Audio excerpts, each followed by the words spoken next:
খাদিজা, খাদিজা, খাদিজা, এই খাদিজা।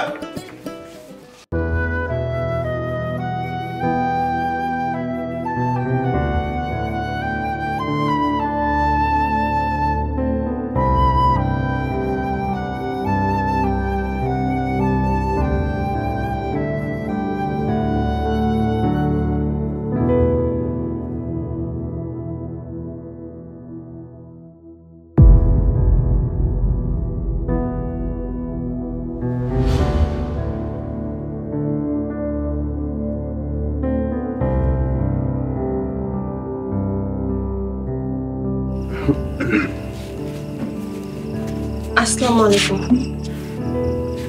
ওয়ালাইকুম আসসালাম। কি ব্যাপার, আমারে দেখে এখন এত বড় ঘুমটা দেওয়ান লাগে? মনে কষ্ট নিয়েন না, অনেক দিনের অভ্যাস তো। মনে কষ্ট নিলে আমার মাফ করে দিন।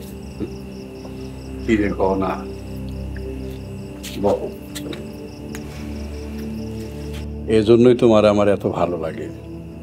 তুমি এই সংসারে আসার পর আমি নামাজ রোজা ধরছি, চেয়ারম্যান হইলাম।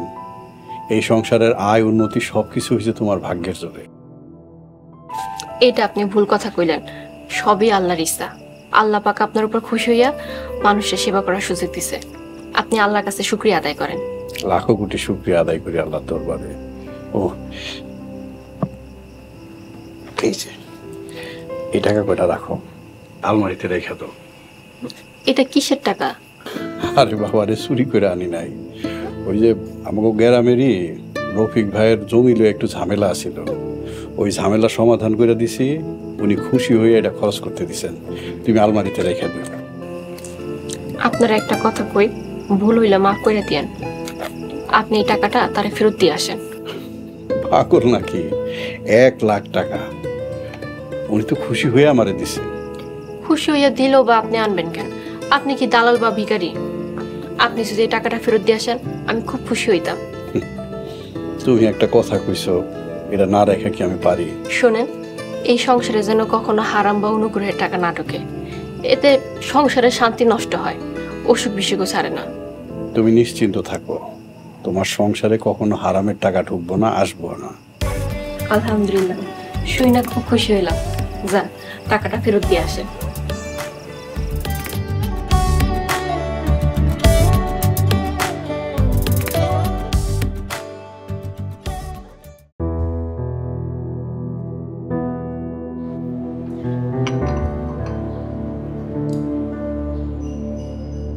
ম্যাডাম কেমন আছেন? দেখতে পাচ্ছেন না ভালো নাই? আদিলের খোঁজ না পাওয়া পর্যন্ত আমি ভালো থাকতে পারবো না। এখন আদিলই আমার ভালো থাকার একমাত্র উপায়। ম্যাডাম, আপনি কি আদিল সাহেবের বাবা মার সাথে যোগাযোগ করতে পেরেছেন? না, ওনারা আমার কোনো কথাই শুনতেছে না, আমাকে বিশ্বাসও করে না। আমি কত চেষ্টা করেছি ওনাকে দেশে আনার জন্য, ওনারা আসবে না। এমনও বলেছি যে কেস মামলা সব উঠিয়ে দিব, তাও আমাকে বিশ্বাস করছে না। বিশ্বাস না করাটাই স্বাভাবিক। এনিওয়ে, আপনার জন্য একটা সুখবর আছে। আমার জীবনে কোনো সুখবরের প্রভাব নেই, তারপরেও বলুন শুনি। ম্যাডাম, এত তাড়াতাড়ি ভেঙে পড়বেন না। আমরা আপনাকে হেল্প করার চেষ্টা করছি। আই হোপ আমরা সাকসেস দিই। আদিলকে খুঁজে পাওয়া গেছে। ও মাই গড, রিয়েলি? কোথায় আছে আদিল? ওকে তাড়াতাড়ি ধরুন, নাহলে হাতছাড়া হয়ে যাবে। Relax madam. আদিলের গ্রামের চেয়ারম্যান আজকে সকালে আমাকে ফোন দিয়েছিল, উনিই আদিলের খোঁজ দিয়েছে। আমি আবার লোকাল থানা থেকে সিভিলে লোক পাঠিয়েছি। যদি তথ্য ঠিক হয় ও নজর রাখবে। শুনে কতটা যে খুশি হইলাম। অফিসার, ওকে ধরার সময় আমি উপস্থিত থাকতে চাই। কিন্তু ম্যাডাম, আপনি তো অসুস্থ। এটা কোনো ব্যাপার না, আপনি শুধু একটু খেয়াল রাখেন এই সুযোগ যেমন হাতছাড়া না হয়। জি ম্যাডাম, আই গট ইট। আমি আপনাকে আপডেট জানাবো। আজ তাহলে উঠি, বাই। খাদিজা, এই খাদিজা, খাদিজা।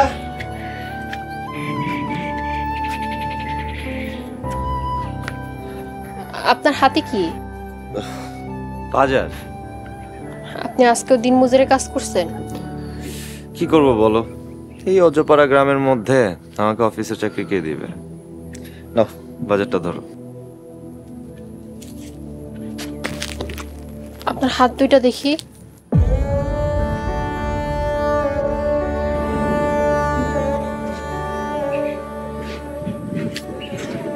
কষ্টের কাজ করে অভ্যস্ত না তো, তাই একটু ঠোসা পড়ে গেছে। ঠিক হয়ে যাবে, চিন্তা করো না। আপনি কেন এখানে পড়ে আছেন? পইরা পইরা নিজের খালি কষ্ট দিতেছেন। খাদিজা, আমি কোথায় যাব? এই দুনিয়াতে যাওয়ার মতো তো আর আমার কোনো জায়গা নেই। তাছাড়াও তোমাকে এখানে একা ফেলে যেতে আমার মন সায় দিচ্ছে না। আমার এই নিয়ে আপনার চিন্তা করা লাগবে না, আপনি কালই চলে যাবেন। দেখো, লোকে তো জানে তুমি আমার স্ত্রী। আমি চলে গেলে মানুষের কাছে কি জবাব দেবা? কমু আপনি বিদেশে চলে গেছেন, তারপর কাল আপনি চলে যাবেন। এরপরে যদি আপনি না যান, আপনারা অপমান করে বাইর করে দিতে বাধ্য হব।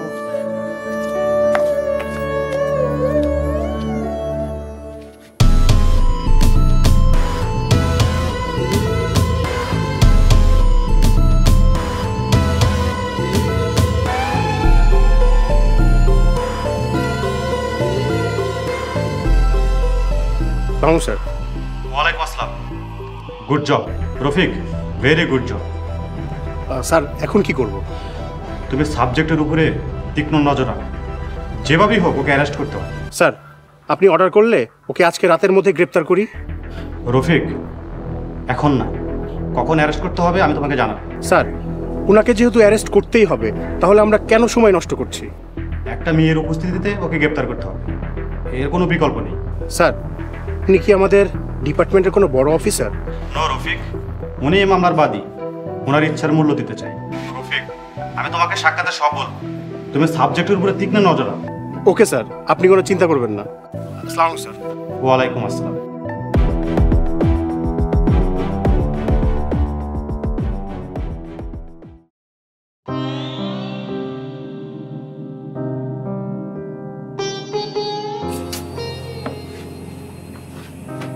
ও লিজা, তুমি খাইছো? আমার খাওয়া নিয়ে আপনার চিন্তা করা লাগবে না। আমার প্রতি যদি একটু আপনার সম্মান থাকে, তাহলে কাল সকালে চলে যাবেন। আসি, আল্লাহ হাফেজ। ভালো থাকবেন। আমি দিবানি শিব